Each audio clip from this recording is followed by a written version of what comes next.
चौथा श्रीनाथ हिंदी महोत्सव जमशेदपुर।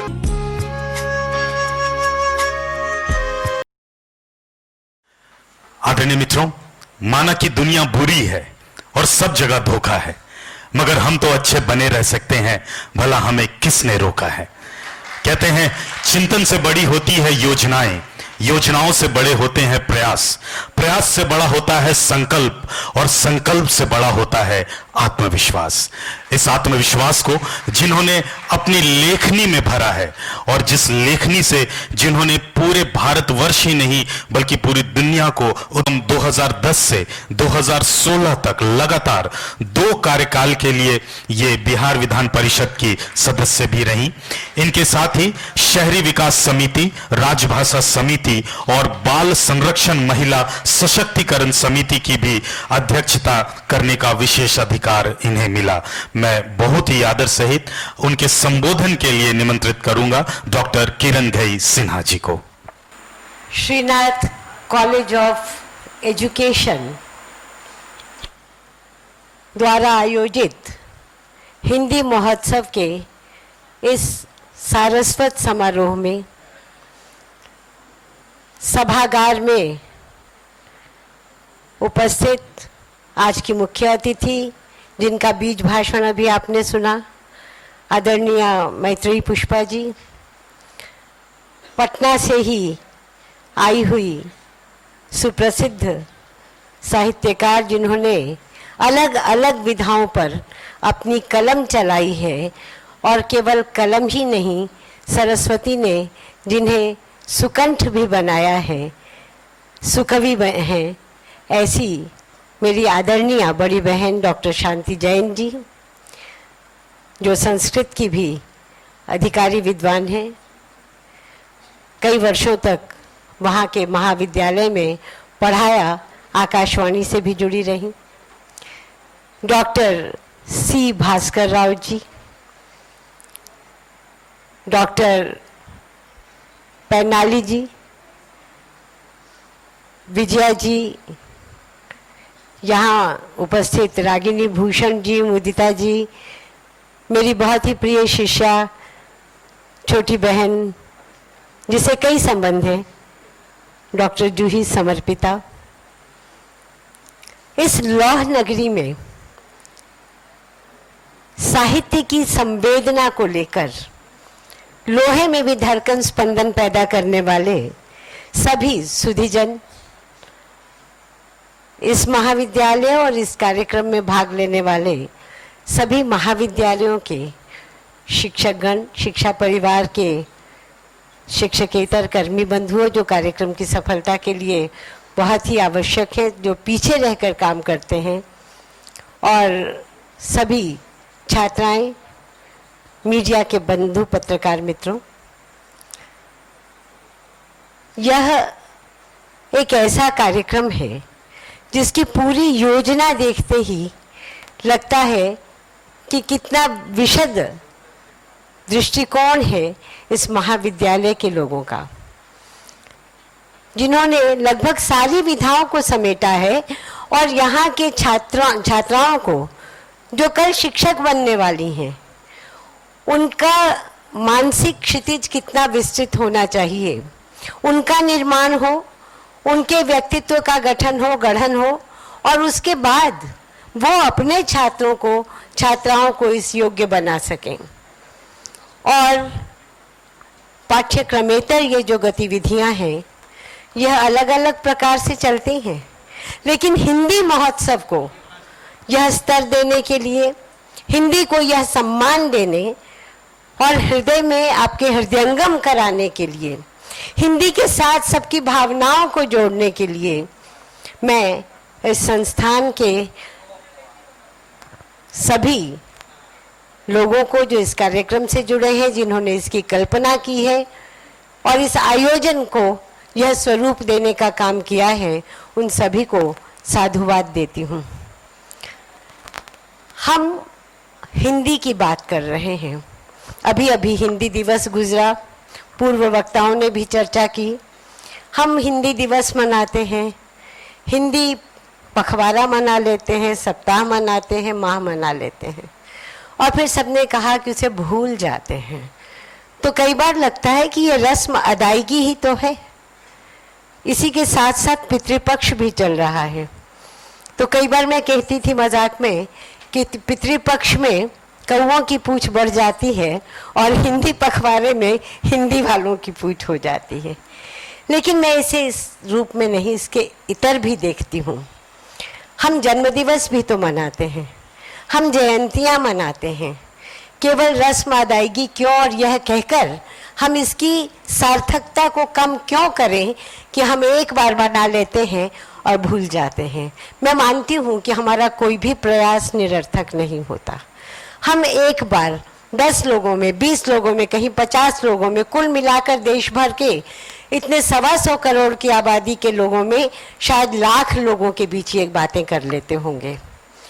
लेकिन फिर भी यह इसलिए निरर्थक नहीं है जैसे नदी और सागर की लहरें आती हैं, तट को छूती हैं, लौट जाती हैं, फिर लगता है धरती सूखी है, फिर आती हैं। वो आती रहती हैं, जाती रहती हैं, लेकिन हर लहर उस धरती को भिंगाती है नीचे तक, वह जल जाता है, सींचती है उससे। वैसे ही घन प्रहार, किसी एक प्रहार से कोई पत्थर, कोई लोहा अगर टूटता है 100वें प्रहार में, तो पहला प्रहार निरर्थक नहीं होता। हर प्रहार उसको तोड़ता है, हर प्रहार कमजोर करता है। ऐसे ही रूढ़ियां जब हम तोड़ते हैं तो हर प्रयास कारगर होता है। तो हिंदी के लिए कोई आयोजन हो, कितना बड़ा हो, वो 50,000 लोगों के बीच होता है या 500 या 15 के बीच में, इससे ज़्यादा महत्व है कि वो होता तो है। हम बात तो करते हैं और जब बात चलती है तो जाती है, कहीं ना कहीं पहुंचती है। एक गीत था, बात निकलेगी तो दूर तलक जाएगी। तो बात चलती है हिंदी पक्ष में। हम हिंदी की महनीयता की बात करते हैं, हम इसकी शक्ति की बात करते हैं कि यह भाषा जिसको नकार मिलता रहा, प्रशासन ने जिसको नहीं अपनाया, न्यायालयों में नहीं अपनाया, अंग्रेजियत की मानसिकता ने जिसको नकारा, वह अपनी ताकत के बल पर बिना किसी से लड़े, किसी भाषा से कोई विरोध नहीं, अपनी लकीर लंबी करती रही। यह वह स्वयं सिद्धा भाषा है, प्राणवंत भाषा है, जीवंत भाषा है, क्योंकि यह जन मन की भाषा है, यह हमारे आत्मा की भाषा है, यह भारतीय आत्मा की भाषा है, भारत के प्राणों की भाषा है। इसलिए यह भाषा आगे बढ़ेगी और मेरा पूरा विश्वास है आज के दिन मैं इस भाषा को नमन करते हुए, हर किसी को अपनी भाषा प्यारी होती है, लेकिन इस भाषा की जो विशेषताएं हैं उसके कारण मैं इसे नमन करते हुए और विश्व भर में जो इसका प्रसार है, मैं विश्व भाषा बनने की ओर देख रही हूँ उस विश्वास के साथ। शायद कौन जाने हमारे जीवन में ही वह दिन आए। हम तो विश्व हिंदी दिवस मनाने ही लगे हैं और मुझे ये बड़ी सुखद बात लगती है कि विश्व हिंदी दिवस उस दिन है जिस दिन मेरा भी जन्म है। वही तिथि है 10 जनवरी। तो मैं इसे अपना सौभाग्य मानती हूँ। और मैंने पितृपक्ष की बात की थी, तो जैसे पितृपक्ष में हम श्रद्धा के साथ अपनी पितर परंपरा को याद करते हैं, हम अपने कुल गौरव का स्मरण करते हैं, हम कुल की रीति नीति परंपराओं की चर्चा करते हैं। वैसे ही जब हम आज इस पक्ष के में खड़े होकर बात कर रहे हैं हिंदी की, तो हिंदी की उस शक्ति की बात करें। वैसे ये शक्ति हर भाषा में होती है कि वह अपनी संस्कृति का वहन करती है। विषय हमारा ऐसा ही है, भाषा, साहित्य और संस्कृति। तो भाषा केवल भावों और विचारों को एक से दूसरे तक पहुंचाने की वाचिक अभिव्यक्ति मात्र नहीं है। यह केवल वर्णमाला से बने कुछ अक्षर, कुछ शब्द और शब्दों की संपदा मात्र नहीं है, उसका कोश मात्र नहीं है। यह इस देश की जो युगों से संजोई मनीषा है, जो यहाँ की परंपराएं हैं, जो यहाँ की लोक संस्कृति की सौंधी गंध है, उस सबसे अनुप्राणित होती है, उस सबको सोखती है। कहते हैं भाषा बहता नीर है, नदिया की तरह जीवन के तटों के बीच से बहती है भाषा और तटों की मिट्टी को बटोरते हुए अपने साथ लेते हुए चलती है, आगे आगे उस मिट्टी का प्रसार करती है और अपने में युग के अनुरूप परिवर्तन लाती है। जैसे परंपरा नित नवीन होती है, वैसे ही भाषा आगे बढ़ती चलती है। तो हमारी सभी भाषाओं की जो गंगोत्री है संस्कृत, वहाँ से चलकर प्राकृत, पाली, अपभ्रंश से होती हुई हिंदी तक जब यह आई है, तो संस्कृति के कितने आयामों को अपने भीतर समेट कर लाई है। मैं इस संस्थान को इस बात के लिए भी बधाई देती हूँ कि इस पूरे आयोजन में अपनी संस्कृति का स्पर्श, मीठा सा, बड़ा आश्वस्त करने वाला, मन को सुखद एक एहसास देने वाला वह स्पर्श है। आए तो लड़कियों ने जिस तरह तिलक किया, बहुत जगह करते हैं, फिर लड़कियों ने नमस्कार किया और इसी से अपनी बात शुरू करती हूँ। हमारा अभिवादन हम कहते हैं, हालांकि लड़कियों ने सुप्रभात कहा पर हाथ जोड़े, हम कहते हैं नमस्ते। हमारे गांव की एक चाची थी, पढ़ी लिखी नहीं थी। जब भी मैं जाती घर तो जब तक मैं उनको कहूँ तब तक वो कहती नमस्ते किरण जी। अब वो हमेशा नमस्ते बोलती थी। मैं किशोरावस्था की, मुझे हंसी आती थी, मैं तो नमस्ते बोलती हूँ, मुझे लगता था वही तो शुद्ध है। तो बाद में ध्यान आया कि वह नमस्ते कहती हैं, वही शुद्ध कहती है, मैं तो उसकी सामासिक स्वरूप को कहती हूँ नमस्ते। तो ये जो एक अभिवादन है, ये क्या करता है, हम किसको नमन कर रहे हैं? हमने कहा नमस्ते, सामने वाले ने भी कहा नमस्ते, परस्पर अभिवादन हुआ। तो यह क्या किसी एक संज्ञा का है? यह एक अभिवादन हम दोनों को एक धरातल पर खड़ा करता है। हमसे बड़ी आयु का हो, वह भी हमको नमस्ते कहता है, हम भी उनको नमस्ते कहते हैं। कोई गरीब हो, नमस्ते कहते हैं। यानी आयु, वर्ग, जाति, धर्म, लिंग, इसके अंतर से कोई फर्क नहीं पड़ता। हम नमन करते हैं तो किसी संज्ञा को नहीं, किसी काया को नहीं, हम इसके अंदर जो परमात्म तत्व है उसको नमन करते हैं। यह हमारी संस्कृति की धरोहर है, जिसको भाषा केवल एक अभिवादन में लेकर व्यक्त कर लेती है। वह लेकर चलती आई है युगों से। नमस्ते कि सबके भीतर एक ही ब्रह्म है, प्रकाशित हो रहा है, एक ही का प्रकाश उद्भासित हो रहा है। तब वहाँ भेद समाप्त हो जाते हैं। अगर हमको भेद मूलक समाज को ठीक करना है, सुधार करना है, तो हमें इस भाषा में छुपी हुई अपने सांस्कृतिक मूल्यों को, उसके मूल्य बोध को पकड़ना होगा, समझना होगा। पूर्व और पश्चिम, चूंकि अंग्रेजी और अंग्रेजी की मानसिकता हम पर हावी है, मैं किसी संस्कृति, किसी भाषा का तिरस्कार नहीं करती। सबकी अपनी शक्ति है, उनकी अपनी संस्कृति शायद मैं जानती भी नहीं उतना, लेकिन जो हमें दिखाई देता है पूर्व और पश्चिम का अंतर, दृष्टिबोध में ही अंतर है। और जब दृष्टि में अंतर है, दर्शन में अंतर है, तो स्वाभाविक है कि संस्कृति में वह अंतर उद्भासित होगा। वहाँ हम कहते हैं, किसी ने आपका कोई उपकार किया, आप उसको कहते हैं थैंक यू। एक थैंक यू कहा, आप ऋण हो गए। हमारे यहाँ तो 7 जन्मों तक ऋण नहीं होते, हम वह ऋण भार लेकर चलते हैं। और हम क्या कहते हैं? हम धन्यवाद कहते हैं। यह धन्यवाद शब्द थैंक यू का अनुवाद नहीं है, हम उसे धन्यता की अनुभूति कराते हैं कि आप धन्य हैं, आपने मेरे लिए ये उपकार किया। मैं धन्य हूँ कि आपके साथ मेरा ऐसा परिचय आया कि आपने मेरे लिए इतना कष्ट किया। धन्यो अस्मि, यह अभिव्यक्ति भी कुछ दक्षिण की भाषाओं में है, संस्कृत का ही यह रूप वो इस्तेमाल करते हैं। तो हम उतने से उऋण नहीं होते, बड़े से बड़ा अपकार कर लें और एक सॉरी कह दें, यह भी नहीं होता। हम उस पाप बोध से भी मुक्त नहीं होते, हम मुक्त होना नहीं चाहते, लेकिन आजकल हम ये प्रयोग करते हैं और आसान है कंधे से झाड़ लेना वह बोध, तो इसलिए वह करते हैं हम। लेकिन हमारी भाषा हमको इतना गहरा बोध देती है, यह आभार की संस्कृति है। हम आभार मानते हैं किसका? सबसे पहले अपनी धरती का, पृथ्वी। ऋषि ने कहा था माता भूमि पुत्रो अहम पृथिव्या।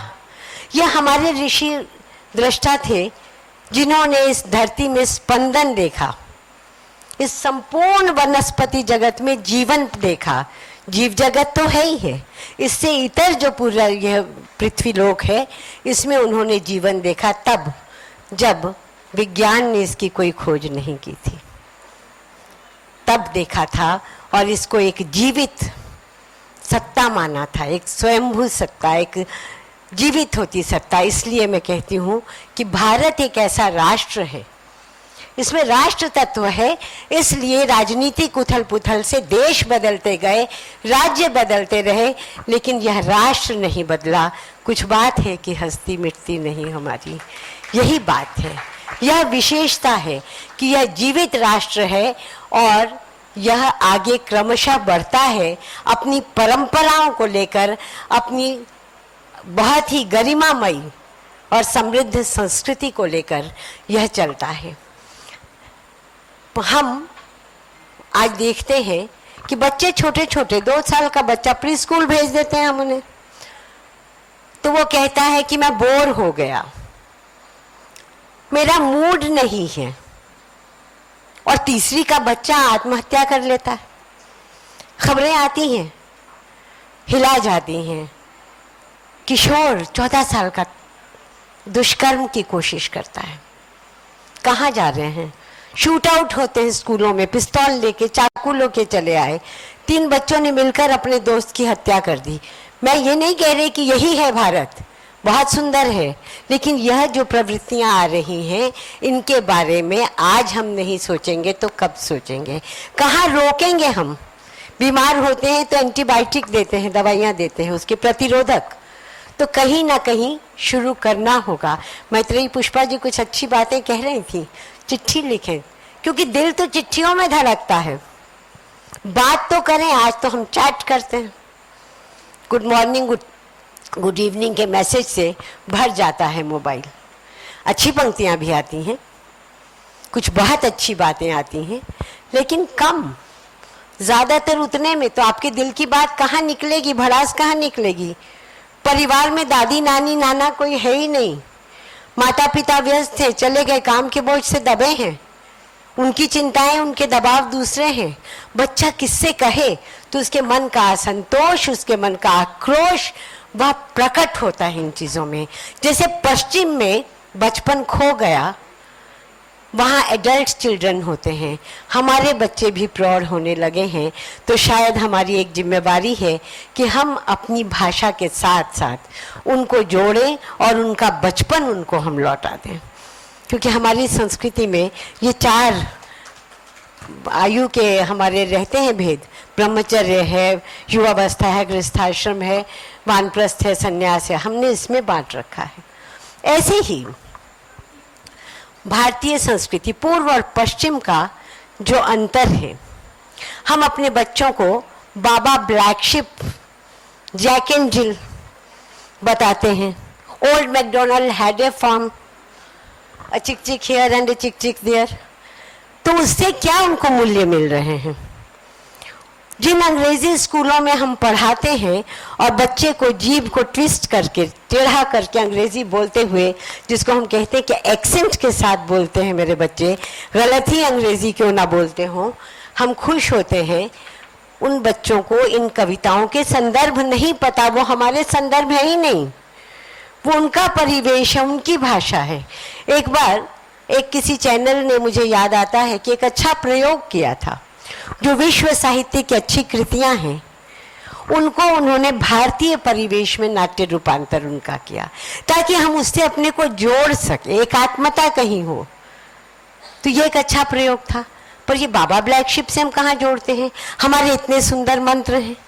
मैं पृथ्वी माता की बात कह रही थी, ये बोध मन में कैसे आएगा कि ये माँ है।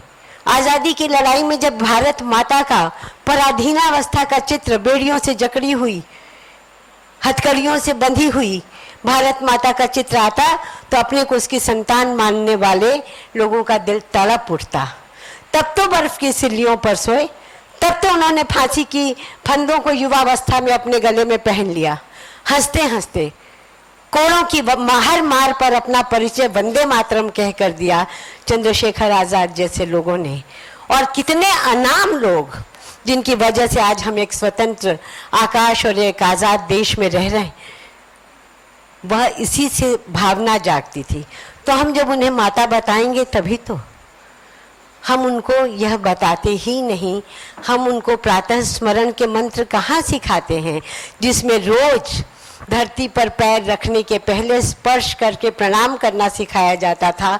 और मंत्र में कहते थे, विष्णु पत्नी नमस्तुभ्यम पाद स्पर्श क्षमस्व में। आज ये सब पाखंड लगता है, ढोंग लगता है कि ये क्या है, ये क्या सिखाना है, पीछे ले जा रहे हैं, प्रतिगामी है। लेकिन नहीं, इसमें इतनी सुंदर भावना, इतनी सुंदर परंपरा है।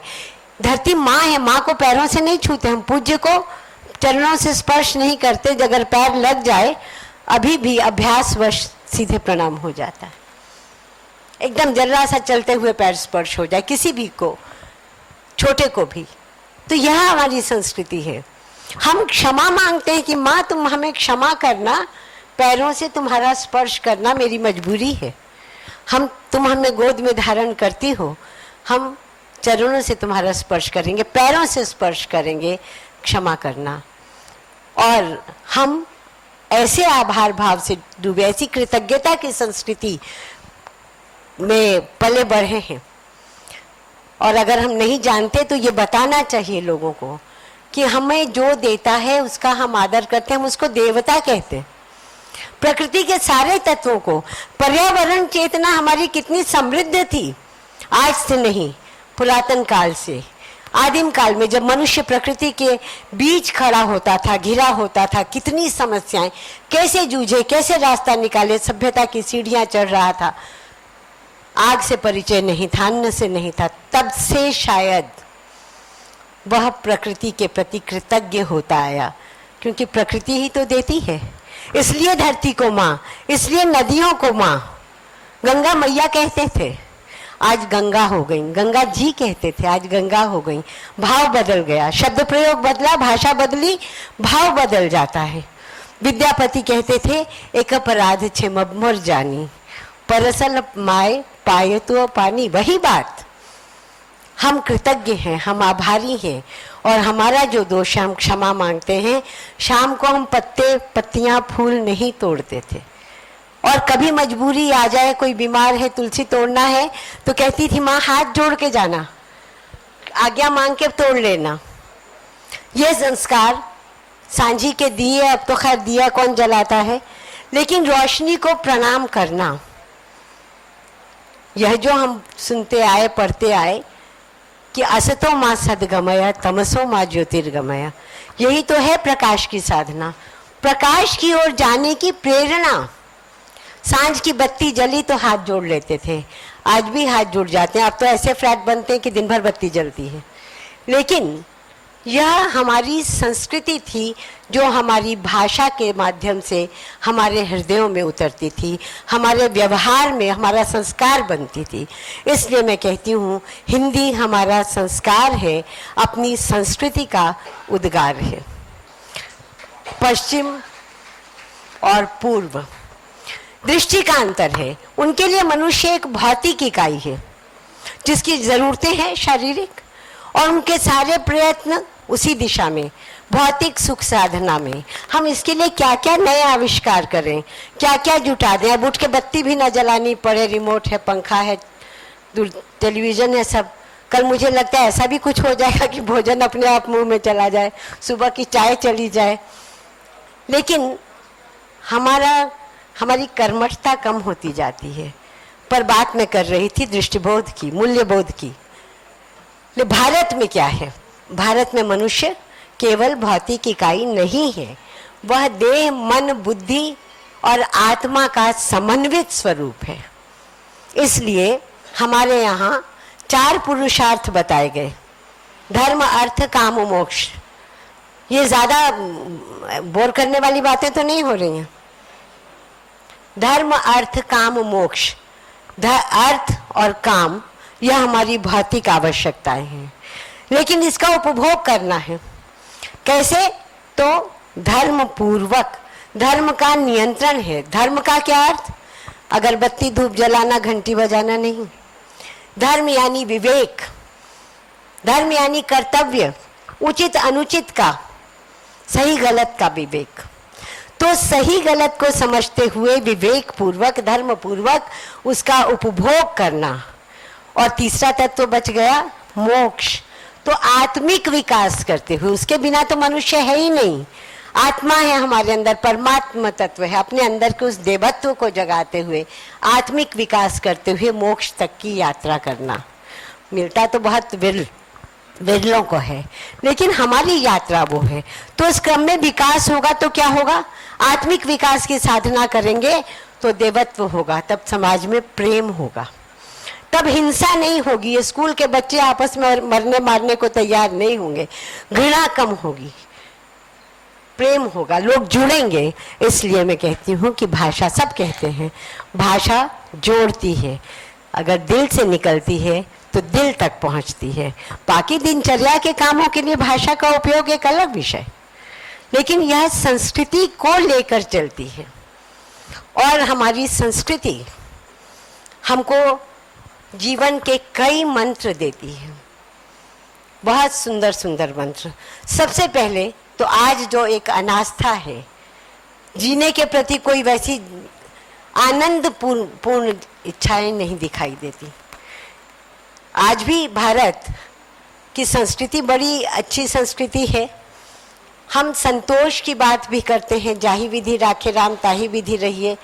आज की जो मारामारी आपाधापी है भौतिकता की होड़ में, यह नहीं थी। हम अपने अभावों में भी जी लेते थे, यह कहकर जेहि विधि राखे राम ताहि विधि रहिए, कि ठीक है मेरे पावने में इतना ही है। मुझे सुषमा स्वराज जी का अभी का एक वक्तव्य ध्यान में आता है। उन्होंने किसी से कहा था, कान्हा जी ने मेरे लिए इतना ही तक तय किया था, मृत्यु से कुछ दिन पूर्व कहा था। तो मान लेते हैं, हम एक और सत्ता को भी मानते हैं, प्रारब्ध को भी मानते हैं। इसका अर्थ ये नहीं कि कर्म के से विमुख किया है, कर्म से विमुख नहीं किया है, कर्म तो करना ही है, कर्मण्येवाधिकारस्ते। लेकिन नहीं मिला तो रोना नहीं, किताब कहानी वापस आ गई तो दुखी नहीं होना, उसमें कोई रास्ता निकलता है, कुछ और हमारे लिए नियत है। यह हमें हमारी संस्कृति और संस्कृति को व्यक्त करने वाली हमारी यह भाषा बताती है। जेहि विधि राखे राम ताहि विधि रहिए। लेकिन फिर भी इस देश में हम कितनी भी तरक्की कर रहे हैं, एक चीज जो ये तत्व मेरे ध्यान में अब बहुत आता है कि हम खुश हैं कि नहीं। वास्तव में क्या चाहिए जिंदगी में? आनंद, खुशी।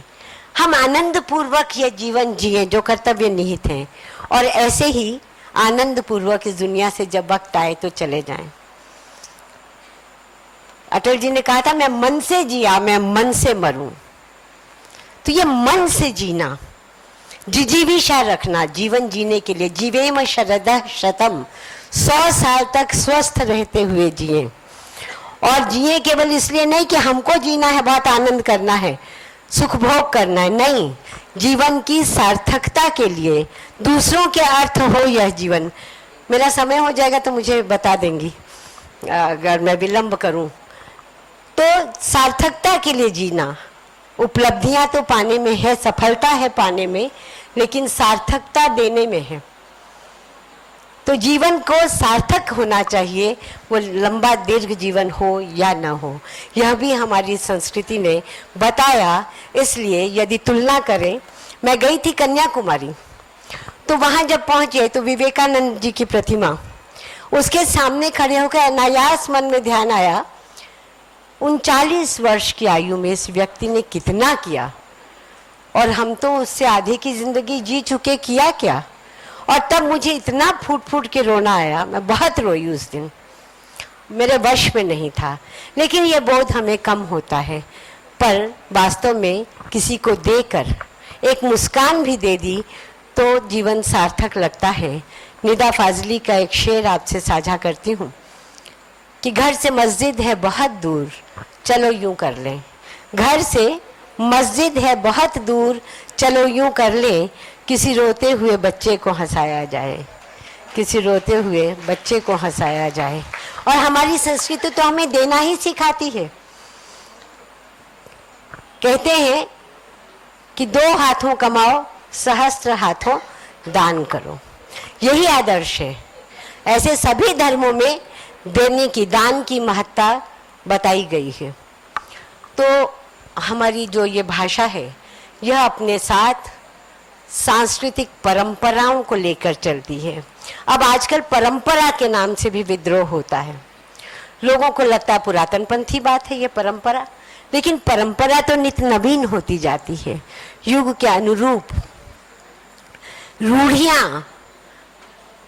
रूढ़ियां होती हैं, सड़ता हुआ पानी, रूढ़ियां रुका हुआ जल है। तो समाज में क्रमशः विकार भी आते हैं। केवल अच्छी अच्छी बातें में कह रही, ऐसा नहीं, बहुत सी बुराइयां आई। हमारे यहाँ विभेद पैदा करने वाले मुहावरे हैं, जातियों को हीन बताने वाली बातें हैं, महिलाओं को का कद छोटा करने वाले मुहावरे हैं। बेटी पैदा होती है तो बेटी की माँ का कद छोटा हो जाता है, धरती धंस जाती है। ऐसी बहुत सी बातें हैं। मैं अभी समय भी नहीं, उसकी चर्चा नहीं करूंगी, लेकिन मैं ये केवल कहना चाहती हूँ कि महिला को केवल हम मनुष्य मानना सिखा दें। अगर बीच के कालखंड में हमारे यहाँ महिला शब्द में ही मही है, जो उसकी महनीयता, उसकी महिमा को बताती है, लेकिन हम केवल बीच के कालखंड में जो भी उसको हीन बनाया गया, उस शक्ति स्वरूपिणी को केवल उसको मनुष्य मानना सिखा दें। वो क्या करे, वो क्या कपड़े पहने, वो कब घर से निकले, वो क्या पढ़े ना पढ़े, ये तो उसको बाद में बताइए कि समय के अनुरूप और कब कैसे क्या करना, ये एक अलग बात। लेकिन उसको हम डिक्टेट नहीं कर सकते, उसकी स्वतंत्रता है, उसका निर्णय है। लेकिन हम सामने वालों को, महिला को मनुष्य मानना तो सिखा दें। वस्तु से इतर उसकी जो वास्तविकता है, जो उस परमात्मा तत्व से प्रकाशित है, जिसमें उतनी ही प्रतिभा, क्षमता, ऊर्जा है, इतना सिखा दें तो ये बहुत सारे अपराध कम हो जाएंगे। तब वह बराबर के धरातल पर आएगी। यह विभेद कम होगा। अपने घरों में बेटियों को संतान कह के बुलाना शुरू करें। बेटा और बेटी का संबोधन ही खत्म, वो हमारी संतान है, तो उसका सम्मान बढ़ेगा। वह शोभा की भोग की वस्तु नहीं है। पंत जी ने ये कहा कि यौन नहीं है रे नारी, वह भी है मानवीय समाद्रिता, उसे पूर्ण स्वतंत्र करो, वह रहे न नर पर आश्रिता। तो अवसर पहुँच ये सब उसे मिले, यह ज़रूरी है। और हमारे आज जो आपाधापी है, आज जो ये आर्थिक अंतर है, 1 और 20 का अंतर हो जाता है, कोई बहुत दरिद्र कोई बहुत धनी, तो वहाँ भी हमारी संस्कृति ने हमें सिखाया। कबीर को याद कीजिए, आप सबने पढ़ा होगा कि साईं इतना दीजिए जामे कुटुंब समाए, मैं भी भूखा ना रहूं, अतिथि ना भूखा जाए। तो अतिथि को लेकिन शामिल कर लिया है, परिवार का पेट भर जाए, कोई अतिथि आए तो अतिथि देवो भव, मातृदेवो भव, पितृदेवो भव, ये सब हमारी भाषा हमारी झोली में डालती है जीवन के रास्ते सुगम करने के लिए। ये पाथेय है जीवन का, जिसको लेकर हमें चलना होगा। तो हमारी भाषा और बहुत सी बातें हैं, गुरु की बात, संयम की बात, संचय न करने का संदेश कि संत न बांधे गाठरी, पेट समाता लई, आगे पीछे हरी खड़ा, जब मांगे तब दई। अब तो अगर कहा गया कि नमक महंगा हो रहा है तो हम 20 पैकेट नमक के खरीद लाते हैं, जैसे जिंदगी भर चल जाएगा। तो संचय करते हैं, ईश्वर पर आस्था, श्रद्धा, विश्वास कि वो देगा, वो है ना। हम अपने बच्चों को क्या कहते हैं, मैं हूं ना। यह आश्वास जीवन में खड़ा कर देता है। वैसे ही यह विश्वास हमारी बहुत बड़ी शक्ति बनेगा। ईश्वर पर विश्वास, ईश्वर के द्वारा दी गई अपनी शक्तियों पर विश्वास, आत्मविश्वास, यह लेकर चले, जीवन में कठिनाई नहीं होगी। अपनी हिंदी को अपनाएं, उसका गौरव लेकर चलें, क्योंकि वह हमें यह मंत्र देगी। हम जितनी भी भाषाएं सीखें, और हिंदी का किसी भाषा से कोई विरोध नहीं, ये बहुत गलत दुष्प्रचार है। कोई नहीं कहता कि हिंदी को आगे बढ़ाएंगे तो हमें मैथिली, भोजपुरी या छत्तीसगढ़ी या बुंदेलखंडी को हमें हराना है, उसको त्यागना है। भाषा हो शिक्षा हो मातृभाषा में, पर हिंदी संपर्क भाषा वही हो सकती है। देश में अनेक भाषाएं हो सकती हैं, बोलियां मिला के शायद 1500 से ऊपर भाषाएं हैं, लेकिन देश की भाषा एक होनी चाहिए, वह जो सबको जोड़े। बस इतनी ही बात कहती हूँ, बातें बहुत सी हैं, मेरे मन में बहुत ज्वार आ रहा था, कुछ बातें आपसे साझा की, कुछ देर आपको उपाया भी होगा, लेकिन मुझे बहुत सम्मान से बुलाया। मैं संबोधन में उस आवाज़ का नाम भूल गई जो फ़ोन पर मुझसे कहती रही कि दीदी आप आइए, आप कब पहुंच रही हैं, भव्या, जिसको आज भी मैं दौड़ते हुए देख रही हूँ। तो इसके साथ आप सबको हिंदी के लिए, अपनी संस्कृति बोध के लिए शुभकामनाएं देती हुई, बधाई देते हुए यहाँ मुझे बुलाने के लिए आभार व्यक्त करती हूँ और आप सबके सुखद भविष्य के लिए भी शुभकामनाएं देती हूँ, उन्नत भविष्य के लिए। और आप सबको नमस्ते, क्योंकि इस नमस्ते में ऊर्जा का एक सर्किट, एक चक्र पूरा होता है, सकारात्मक ऊर्जा निकलती है। धन्यवाद।